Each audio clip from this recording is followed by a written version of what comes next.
योएल या पुस्तकातून घेतलेले आजचे वाचन हे प्रभू. आता तरी परमेश्वराचे वचन तुम्ही ऐका आणि मग मनपूर्वक माझ्याकडे वळा. उपोषण, आचंद आणि शोक करून वळा. आपली वस्त्रे नव्हे तर आपले हृदय पाडा आणि परमेश्वर तुमचा देव ह्याच्याकडे वळा. कारण तो कृपाळू, कनवाळू, मंद क्रोध आणि दयासागर आहे. अरिष्ट आणल्याबद्दल त्याला वाईट वाटण्यासारखे आहे. परमेश्वर तुमचा देव त्याला कळवला येऊन तो मागे वळेल आणि आपल्या मागे आशीर्वाद ठेवून जाईल. सियोनात कर्णा वाजवा. उपवासाचा एक पवित्र दिवस तुम्ही नेमा. पवित्र मेळा भरवा, लोकात जमवा, मंडळींना शुद्ध करा, वडिलांना जमवा, मुले आणि अर्भके यासही एकत्र करा. वर आपल्या खोलीतून व वधू आपल्या मंडपातून बाहेर येऊ. देवडी आणि विधी यांच्यामध्ये याजक, परमेश्वराचे सेवक हे रुद्रण करतात. हे परमेश्वरा, आपल्या लोकांवर तू करुणा कर.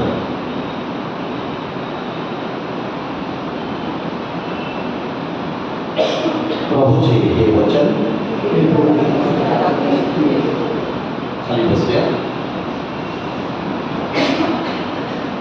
आपण वार्षिक काळाला, ज्याला आपण उपवास काळ देखील म्हणतो, सुरुवात केलेली आहे. Late season. आणि गेले जवळजवळ 9 वर्ष मी इथे येतो. तुम्हाला उपवास काळाचा अर्थ सांगितलेला आहे. लेन ह्या 4 अक्षराचं सुद्धा मी तुम्हाला सांगितलेलं आहे काय अर्थ आहे. बघूया किती जणांना आठवतं. उपवास काळ म्हणजे काय काय वाटतं तुम्हाला? उपवास या शब्दाचा अर्थ काय? हा काय ते? हा फास्टिंग. ओके, उपवास म्हणजे फास्टिंग. ओके, दुसरं काय? प्रायश्चित करणं. Very good. या म्हणून त्याला प्रायश्चित काळ सुद्धा म्हणतात. येस, उपवास काळ म्हणजे उपवास प्रभूच्या अधिक जवळ येण्याचा. हा, व्हेरी गुड. उप म्हणजे जवळ, वास म्हणजे वस्ती करणे. ते देवाच्या जवळ येऊन वस्ती करण्याचा काळ म्हणजे उपवास काळ. जो मुख्यमंत्र्याच्या जवळचा असतो त्याला आपण उपमुख्यमंत्री म्हणतो. तर उप म्हणजे जवळ आणि वास म्हणजे वस्ती. तर देवाच्या जवळ यायचं, पापापासून दूर जायचं. आणि म्हणून चर्चने आपल्याला उपवास काळ दिलेला आहे. So church gives us Lent season to go away from our sins and come back to God with all our heart. And that is why what we read just now is a reading from Joel's book. And there it says that God is inviting all of us and He says, come back to me with all your heart and do not tear your clothes. That's not enough. That is external. But what is saying? Render your hearts. Because your heart is divided between worldly values and gospel values. ह्या जगामध्ये एवढे मोह आहे की आपलं लक्ष, आपलं हृदय पैशावर जातं, संपत्तीवर जातं. मग आपण नातीपोती विसरतो, आपण देवाला विसरतो, आपल्या स्वतःच्या आईवडिलांना, भावा बहिणीला विसरतो. आणि म्हणून जोएल आपल्याला सांगत आहे संदेशता की फक्त तुम्ही तुमचे कपडे फाडून ते राख लावून जमणार नाही, तर हृदयाचं परिवर्तन करून या. आणि म्हणून lent season is also season of renewal. नूतनीकरणाचा काळ, परिवर्तनाचा काळ. थोडा तरी बदल आपल्या जीवनात झाला पाहिजे. एक माणूस म्हणून मी कसं जीवन जगत आहे, देवाचं लेकरू म्हणून मी कसं जीवन जगत आहे. कारण आपण सर्वजण परमेश्वराच्या प्रतिमेप्रमाणे घडले आहोत. कुठे लिहिलं आहे? कुठे लिहिलं आहे? मालवणीला, मग खारोडीला, मग कुठे लिहिलं आहे? जगाला. कुठे लिहिलं आहे? बायबलमध्ये. कुठे? उत्पत्तीच्या पुस्तकामध्ये लिहिलेलं आहे की देवाने माणसाला आपल्या प्रतिमेप्रमाणे घडवलं. Human beings are created in his image and likeness.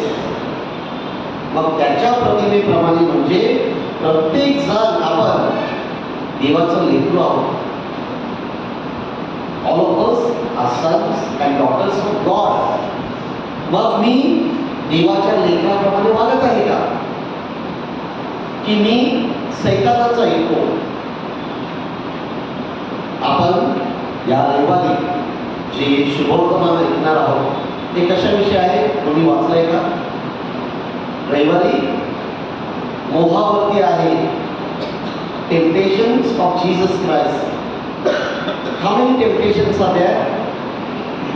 How many? 3. Very good. So that is called tasting of sonship of Jesus Christ. येशू ख्रिस्त हा देवाचा पुत्र आहे. ती परीक्षा घेतली गेलेली आहे. आणि पहिला जो मोह आहे, काय सांगितलेला आहे सैतानाने? सैतान येशू ख्रिस्ताला what is saying? Yeah. So Jesus Christ is fasting. Yeshu Khrist उपवास करत आहे. आणि आपल्या सर्वांना माहिती आहे राखीच्या बुधवारी केला ना उपवास, फास्टिंग. जेव्हा आपण फास्टिंग करतो, मला ॲश वेडनेसडे असू दे, गुड फ्रायडे असू दे, त्या दिवशी जास्त भूक लागते, हो की नाही? का? Temptation plus a mind is telling us आज काय खायचं नाही आहे, आज फास्टिंग करायचं आहे. आणि त्यासाठी आपल्याला पॅनकेक ट्यूजडे दिलेला आहे. शो ट्यूजडे ना, हो की नाही? मग आपण मंगळवारी काय करतो? पॅनकेक खातो, आणखी खातो, आणि काय सांगतो? उद्या उपवास करायचा आहे, मग आज खाऊन घ्या. 40 दिवस उपवास करायचा आहे, आज खाऊन घ्या. आणि मग जेव्हा तो दिवस येतो, सकाळपासून भूक लागते आणि एवढी कडकडीत लागते की मोह होतो. ठीक आहे, एक चपाती खातो, दिवस उठून घे, असं होतं. ते मोह आहे. तर येशू ख्रिस्त उपवास करत आहे, तो रानामध्ये आहे. सैतान येऊन त्याला सांगतो, अरे तू देवाचा पुत्र आहे, तुझ्याकडे किती शक्ती आहे, त्या दगड-धोंड्यांना सांग की त्यांची भाकरी व्हावी आणि होईल. आणि झालं असतं की नाही? If Jesus had told all this, झालं असतं? हो. पण येशू ख्रिस्ताने केलं का नाही केलं? कारण त्याला अवेअरनेस आहे, त्याला जाणीव आहे की सैतान मला मोहात पाडत आहे. कधी कधी आपल्याला सुद्धा तसं मोहात पाडतो सैतान. अरे तिकडे पडलेलं आहे, कोणच बघत नाही, घे ते. तुझ्या भावा बहिणीला काहीच माहिती नाहीये, सही कर, आई वडिलांची खोटी सही कर आणि ती जमीन तुझ्या नावावर करून घे. तिकडे पैसे आहेत, कोणालाच काय माहिती नाही, तू करून घे. काळोख आहे, तिकडे काही दिसत नाही, काळोखामध्ये काही करतात लोक. का? कारण ते कोणाला दिसत नाही. हे मोह आहे. असा येशू ख्रिस्ताला पहिला मोह घातला की दगड-धोंडे आहे, उपवास करत आहे, तुला भूक लागलेली आहे, तू फक्त त्यांना आज्ञा कर आणि ते होईल आणि खाऊन घे. कशाला याच्यामध्ये पडतोय? आणि येशू ख्रिस्त त्याला काय सांगतोय? बोला. Man does not live only on bread. का? कारण फक्त ब्रेड नाही तर बटर, जाम सगळं लागतं. तसं आहे का? नाही. की हे जे तू सांगतोय ना, हा मोह आहे शरीराचा. फक्त माणूस त्या शरीराच्या भुकेमुळे जगत नाही, तर देवाच्या शब्दाप्रमाणे वागतो आणि जगतो. म्हणजे काय? मेहनत कर, मिळेल तुला. Have patience. आज उपवासाचा दिवस आहे, उद्या खाऊ शकतो तू. एका दिवसात माणूस काय मरत नाही. पण मोह काय असतो? हे समजून घे, थोडंसं खातो, थोडंसं पितो, असं करून आपण मोहामध्ये पडतो. ते पैसे आपले नाहीत, पण कोणच बघत नाही म्हणून आपण घेतो.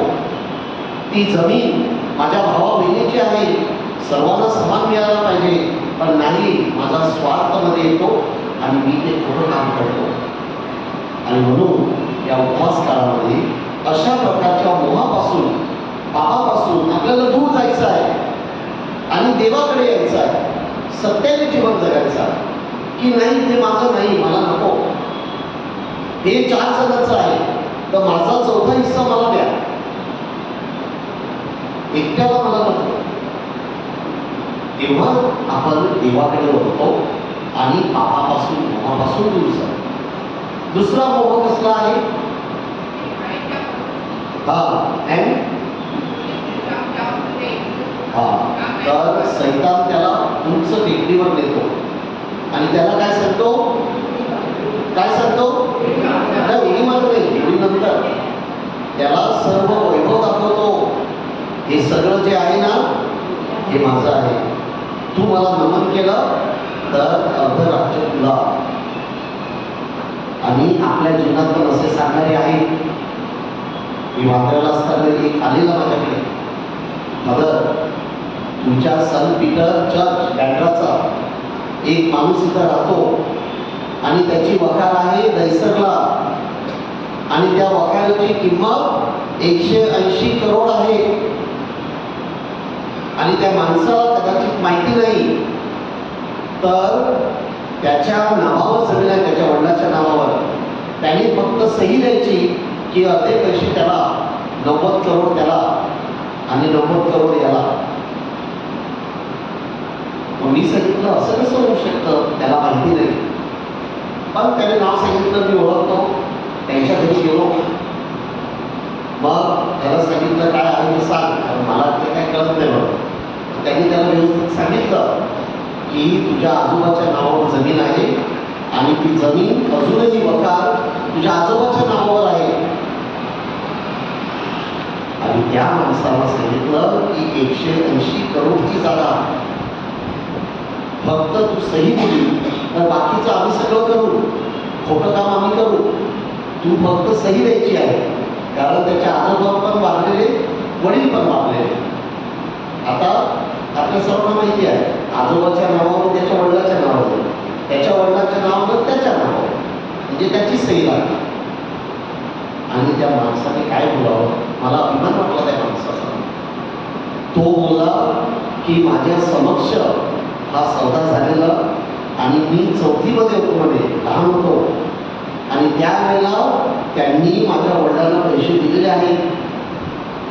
फक्त त्यावेळेला तोंडी चालायचं, 40 वर्षापूर्वी, 50 वर्षापूर्वी. आणि आपल्या सर्वांना माहिती आहे, त्यावेळेला तोंडी हिशोब चालायचा की 4 जणांची जागा आहे, या साईडला तू घर बांध, इथं हा घर बांधतो, तिथं हा घर बांधेल, तिथं तो घर. एवढंच. कधी लिखाण पण व्हायचं नाही, तोंडी असायचं. तर तो बोलला की त्यांनी माझ्या बाबाला पैसे दिले आहेत, फक्त त्यावेळेला ती काय लेखी व्हायचं नाही म्हणून ते झालेलं नाही. म्हणून ती जमीन अजूनही माझ्या आजोबाच्या नावावर दिसते, परंतु मला हे मोठं काम करायचं नाही. आम्ही त्यांना जमीन विकली आहे, मला माहिती आहे, मी छोटा होतो, तर मला एक पैसाही नको. ज्यांना मी दिलेली आहे त्यांची जमीन आहे, त्यांना पाठवा, मी सही देईन. मला एक पैसाही नको आणि तुम्ही सुद्धा घेऊ नका. विचार करा, 180 करोड, 180 रुपयासाठी सुद्धा आपण पापामध्ये पडतो. 180 करोड की 90 करोड.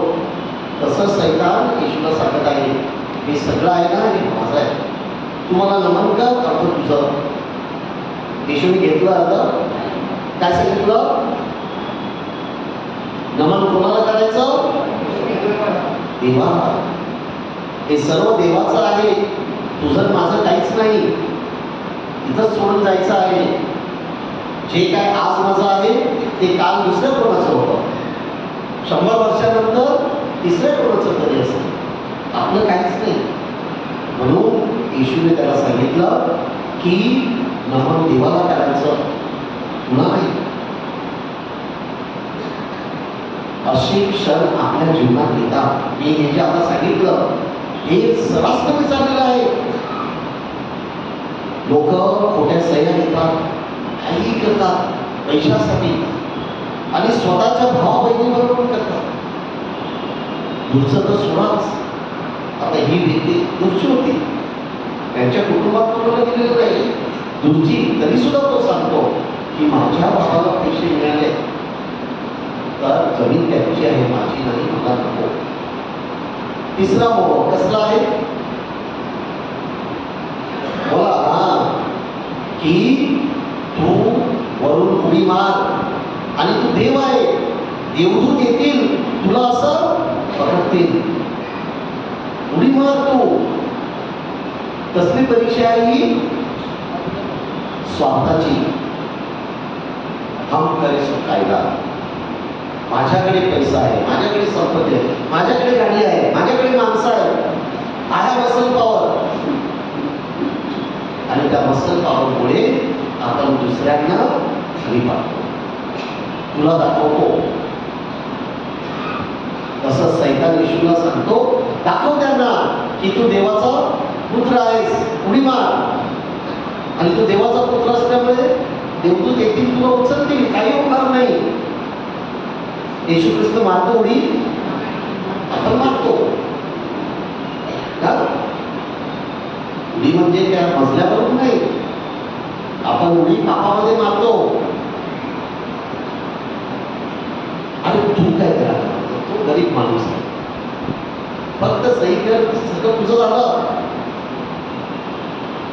त्याला आम्ही बघू, मी त्याला बघतो.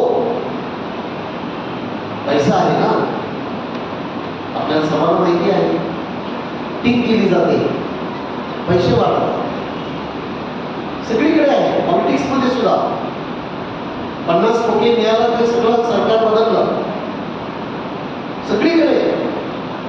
कुटुंबात सुद्धा चाललेलं आहे की 10 लाखाचं काय आहे, मला तो 8 लाख दे, बाकीच्यांचं मी बघतो.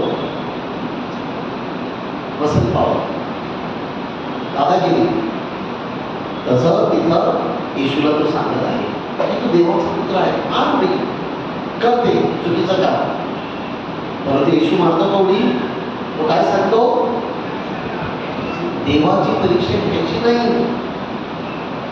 कधी कधी आपण देवाची परीक्षा घेतो. तू आहेस तर हे कर, नाही केला तर तू नाही.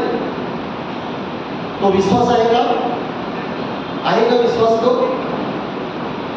येशू ख्रिस्ताने असं कधीच केलं नाही. इवन गेत्सेमनी बागेमध्ये त्याला स्वतःचं मरण दिसतंय, क्रूस दिसतोय, ते छळ करणार आहे, हे सगळं त्याला माहिती होतं. तरी सुद्धा त्याने प्रार्थना काय केली? हे बाबा, शक्य असेल तर हा प्याला माझ्यापासून दूर कर. असं नाही सांगितलं तू माझा बाप आहेस तर कर, आणि नाही केलं तर तू माझा बाप नाही. आजकालच्या जगात असंच चाललंय. मुलं आई वडिलांना ब्लॅकमेल करतात. तुझं माझ्यावर प्रेम असेल ना, मला मोबाईल दे.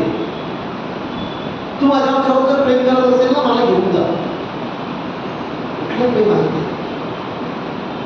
असंच एक कपल, तो मुलगा त्या मुलीला काय पण सांगायचा, तुझ्यासाठी मी काहीही करेन, कारण त्याला तिच्यावर लग्न करायचं.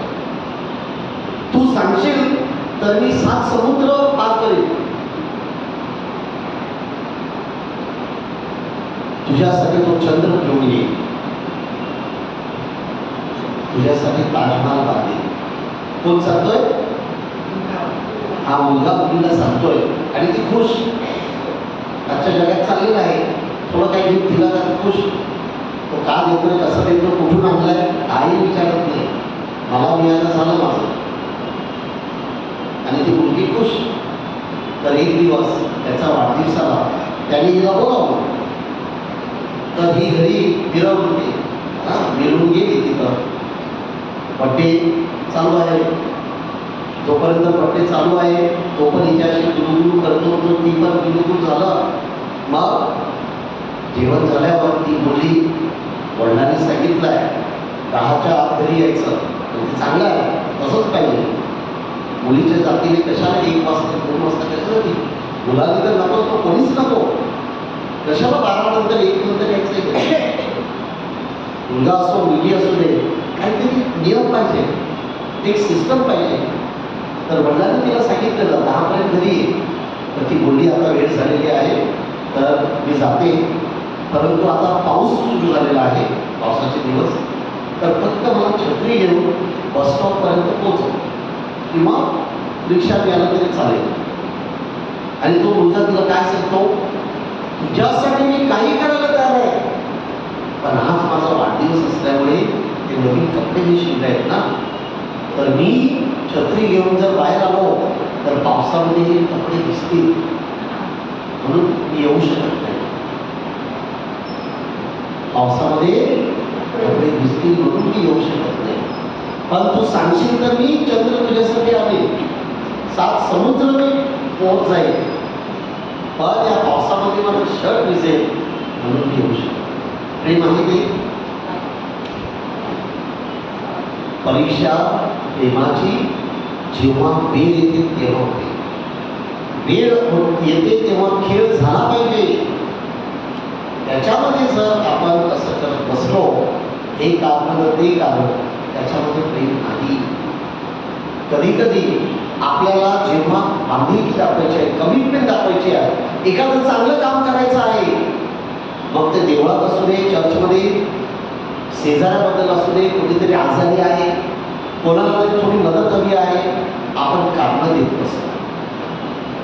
तसं कारण न देता देवाकडे वळायचं आहे. थोडंसं आपल्याला सहन करावं लागेल, थोडंसं आपल्याला वेळ द्यावा लागेल, कदाचित सेवा करावी लागेल. आपल्या स्वतःच्या आई वडिलांची सेवा करायला सुद्धा माणसं कारण देत आहेत. एका डॉक्टरांची गोष्ट मला माहिती मी तुम्हाला सांगितलं आणि मग मी थांबणार आहे की त्या डॉक्टरने आपल्या मुलाला आणि मुलीला शिकवलं आणि ते सुद्धा डॉक्टर झाले. त्याची पत्नी सुद्धा doctor, husband wife doctor and both the children doctor. आणि जे काही त्याच्याकडे होतं त्याने त्या मुलाच्या शिक्षणामध्ये लावलं. आणि ती मुलगा आणि मुलगी डॉक्टर झाल्यानंतर दोघे बाहेर गेले, एक अमेरिकेला एक ऑस्ट्रेलिया. आणि मग डॉक्टरचं डिस्पेन्सरी चालू होती. काही वर्षानंतर डॉक्टरचं जेव्हा वय झालं तेव्हा त्यांनी ते काम बंद केलं, कारण 75 नंतर नाही होऊ शकत. आणि मग ते दोघे एकमेकाची सेवा करायचे. तर ती पण डॉक्टर होती, तिचं पण वय झालेलं 70च्या वर. ती आजारी पडली. आजारी पडल्यानंतर तिला हॉस्पिटलमध्ये नेलं तर तो करायचा सर्व. नंतर डॉक्टरांनी सांगितलं की आता लास्ट स्टेप आलेली आहे, तुमचं कोण असेल नातेवाईक किंवा तुमच्या घरातलं त्यांना बोलवून घ्या. मग या डॉक्टरने आपल्या मुलाला आणि मुलीला लिहिलं की तुमची आई आजारी आहे आणि आता गंभीर आहे, डॉक्टरने सांगितलेलं आहे जास्त दिवस ती राहणार नाही, तर तुम्ही दोघे या आईला बघायला. मुलाने लिहिलं मला खूप इच्छा आहे, मला यायचं आहे, परंतु तुम्ही जो काही खर्च होईल तो करा आणि मी आईच्या औषधासाठी पैसे पाठवतो, परंतु मी येऊ शकत नाही. मुलीने पण तसंच लिहिलं, आईने माझ्यासाठी सर्व काही केलेलं आहे, मला सर्व आठवण आहे, पण मला इथं सुट्टी मिळू शकत नाही आणि म्हणून मी येऊ शकत नाही. तुम्हाला पैशाची गरज असेल तर मला सांगा, तेवढे पैसे मी पाठवते. आणि असं करून दोघे आले नाही आणि ती बिचारी गेली. मग डॉक्टर फक्त एकटे पडले. आता घरामध्ये बायको होती ती सुद्धा गेली. एकटेपणामुळे त्याला वेडेपणा झाला. की माझ्या मुलाला मी शिकवलं, मुलीला शिकवलं, ते डॉक्टर आहेत, सगळं आहे, पण आता माझ्याबरोबर कोणच नाही. आणि त्याला कळून चुकलं की या जगात आपलं कोणीच नाही. मग त्यांनी त्याच्याकडे जे काही पैसे होते, त्याच्याकडे संपत्ती होती, ते सर्व दान केलं.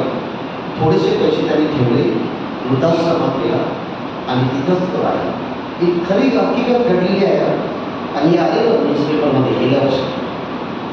आणि तो जेव्हा वृद्धाश्रमात गेला तेव्हा त्या वृद्धाश्रमाने त्याच्या गरजे जे आहेत त्याचा ॲड्रेस घेतलेला मुलाचा, मुलीचा. आणि मग ह्याची वेळ आली वर जायची, तेव्हा त्या वृद्धाश्रमाने त्याच्या मुलाला, मुलीला कळवलं. पुन्हा तीच कारणं, ते काही आले नाही. आणि ही शोकांतिका एका लेखकाने आपल्या सर्वांसाठी लिहून ठेवली की ज्या आईवडिलांनी मुलांना वाढवलं, सगळं काही केलं, तीच मुलं मुली आता आईवडिलांच्या सेवेसाठी तयार केली. हे मोह आहे. या मोहापासून आपल्याला दूर जायचं आहे आणि माणुसकीकडे यायचं आहे, देवाकडे वळायचं आहे. म्हणून आपल्याला 3 मार्ग दिलेले आहेत. कोणते? प्रार्थना, उपवास आणि दान धर्म. Prayer, fasting and almsgiving. So these are the 3 ways. आणि आता आपण काय आहोत की परिवर्तन कर, माझ्या हृदयाचंच नाही तर माझ्या पूर्ण जीवनाचं ते गाणं आपण घेणार आहोत आणि मग आपण हिलिंग सर्व्हिस सुरू करणार.